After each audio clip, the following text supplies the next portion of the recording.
Hello there, voltage modular people, Poohbear here, and welcome to my channel. And today we're going to be doing a technical overview of the Endless Encoder To remote. Very quickly, I'm going to do a quick demonstration at the very beginning, only about 30 seconds long. I'm going to be using my Nectar P1, so it's got some lovely encoders on it. I've got several MIDI devices with different encoders on them, endless encoders on them, and we'll have a chat about that later. And this one knob is actually going to be controlling up to, in fact, I've got it set up to control 10 parameters. You can set it to control as many parameters as you want, or you can actually have each of these to individual knobs. We'll talk all about that a bit later. So let's kick off with a quick demonstration, and then we do a deep dive actually into the device itself.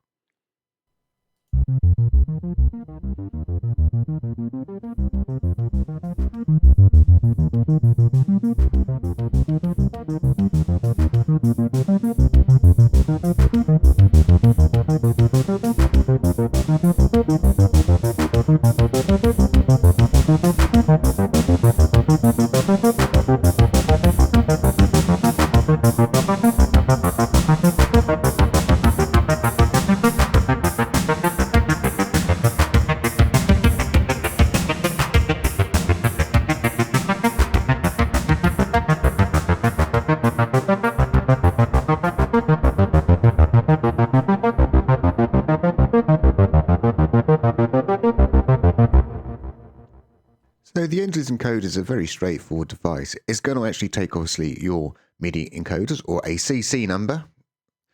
Obviously it makes sense to make them endless encoders.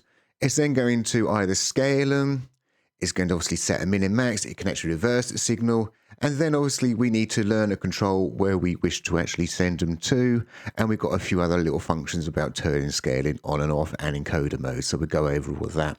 So let's actually start over on the left-hand side. So to start with, the first thing we need to do, we can obviously come along and we can actually click and scroll these to actually set the CC number.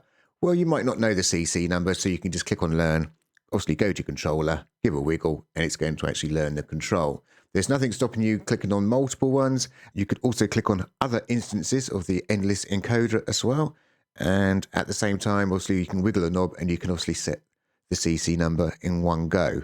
It's actually quite, as I say, these can be individual, so you can obviously point these at different knobs, or you can have them like a bit of a macro. Down, we'll actually talk about scaling. So we've got scaling. As default, scaling is not turned on, but -1 basically is going to give it a scale. It's going to like half the scale what you're actually putting into it. So you need to turn the knob twice as much to get anything out. We can go into a positive number, which goes up to 10 now.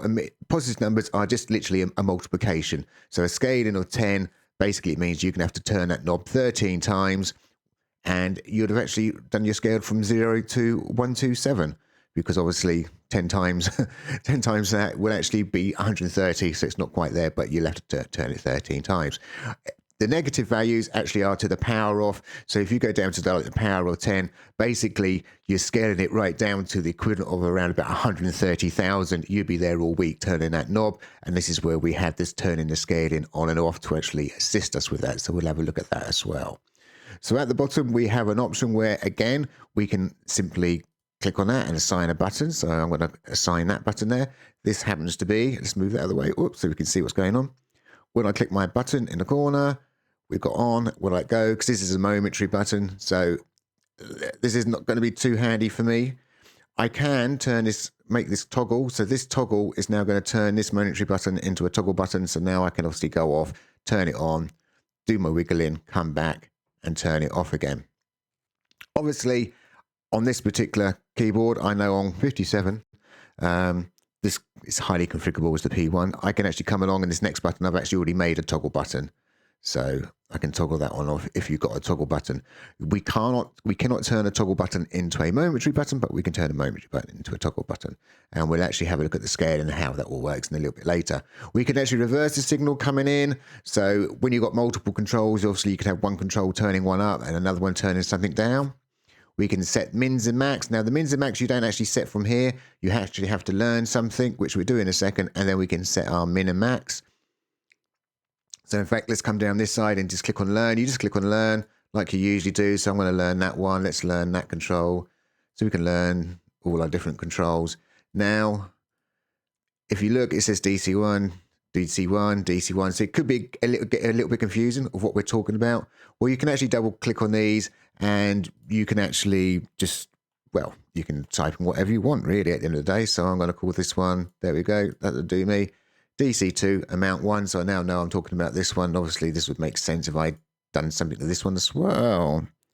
There we go, let's go for 3. Oh, by the way, you don't hit enter, you just click away and it'll take it. So now I know exactly what I'm looking at. Obviously this one here, yeah. But you get the idea. You can change the parameters so you don't get too lost. Now we've got something set. We can set the min and max. Now you can't go in here and set it. You actually have to set your knob to whatever you want it to be. Then you just click on min and it's now set. And obviously if you want to go over here, I'm going to set that and I'm going to click on max. So now that's set between the min and the max. Now it's rescaled it. So in the MIDI world, if you remember, you have 128 from 0 to 127. This is what this is going to rescale it to. So as default, we've got scaling off. So this is what this knob's actually going to do to start with. And you can start seeing it's moving this one. Obviously, it's moving these knobs all a lot quicker. And this one is going to go a lot slower because obviously the scaling is a lot different. But when these do get to the bottom, this should also get to the bottom. At the moment, they're out of sync. So I'm just going to put them into sync. So by putting everything to the minimum, that puts it into sync. So now when I scroll up, when this gets to +5, this would be at 1.7. So it'll actually arrive at the same time. Here we go. There. Hooray. So we've arrived at the same time. So it'll actually do that kind of thing. Just going to quickly reset everything. And in fact, I'm actually going to quickly just reset the min and the max on this.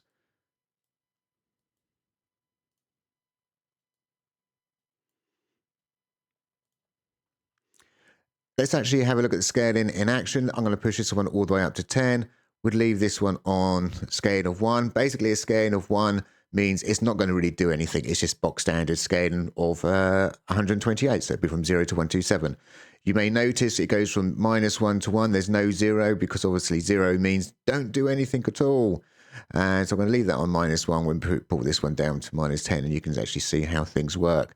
At the moment, obviously scaling's off, so we're going to quickly turn scaling on and you can obviously see what's going to happen to the voltages as I actually start to turn things up.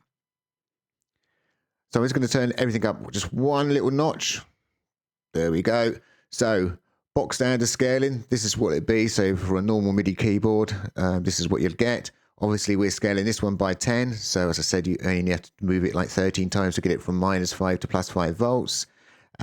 Obviously, -1, you can see we've halved that scale. And then down here, we're way down. So we've got 0, 0, 0, 0, 1. So you can imagine now that I'm going to start turning this up. You can see this one's already got to the full.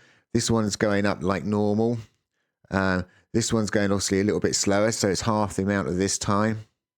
And oh, I'm a bit confused. One of these, 1, 2, 3, 4. Is it this one here? Are we not actually moving? You can see it's going to take ages and ages and ages for me to scroll and get actually anything done, but it is working. The green is coming out. You might see it on the video, you might not. But yeah, so obviously that's the issue. But that's why we have the ability that obviously we can obviously toggle these things on and off. So now obviously I can come here, I can move it normally. Then ideally you'd want both hands. Because I'm filming, I can't demonstrate that. If I stretch over, I might be able to turn this on and go, yeah, this is how I do it. I can sort of get there. So I'm now fine tuning this one here. That's the one ideal one you want to be looking at the moment, because that's doing the real fine tune. You can see it's not moving, and now it's moving. So that is how finely tuned you can actually set these things in. Other little things is, I say, we've got the encoder mode. So this actually works in encoder mode 1. How do you know what encoder mode your device works in? As I say, I only know 2 encoder modes at the moment. I've got quite a few MIDI controllers with endless coders, but there could be another method. So I thought I'd leave it this way so I could always add. So you have an issue, give me a shout and I can add it in. If I set this one to say Encoder To, if you watch, probably that'd be the best control. You can see it's going up nice and smooth. And now what I'm actually going to do is I'm actually going to back it off. And what happens is it goes really quickly. It just jumps down. So we go up smooth, up smooth, up smooth, turn it the other way, boom, boom, just jumps down. So put it onto encoder 1. You notice now it should go up nice and smooth. And it comes down nice and smooth as well. Most encoders as well, if you don't know, they've got like not quite acceleration, but you can, the faster you spin them, they do jump and actually miss MIDI numbers, I suppose. That's effectively the best way of saying it. So it sort of counts itself up. I honor that. So if I move this really quickly, it will sort of take that kind of acceleration in a way. It's best way of wording it. MIDI channels, we can listen to all MIDI channels on that particular port, or we can actually scroll up and select a particular MIDI channel. Because again, on this controller, I could have this on MIDI channel 1, this on MIDI channel 2, MIDI channel 3, MIDI channel 4. I say this is a very highly configurable controller here.